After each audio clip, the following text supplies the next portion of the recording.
Aí, e a pessoa que te mandou esse vídeo que queria dizer pra você que você é foda pra caralho? É isso. Não, na direta.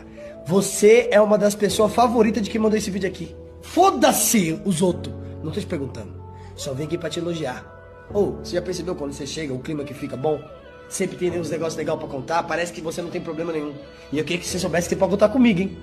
Porque geralmente a pessoa que parece que sempre tá bem, às vezes tem um negócio pra falar, conta comigo, porque eu sei que eu posso contar contigo. O Emicida fala que quando você vê uma pessoa que você gosta muito assim, é como se você estivesse encontrando com alguém que tem a mesma alma. A amizade é a mesma alma dividida em vários corpos. E aí imagina, quando eu te encontro, eu me vejo. E eu queria que você soubesse da sua importância. É pra se achar mesmo, porra! Você tá ligado? Você é a pessoa mais braba que tem.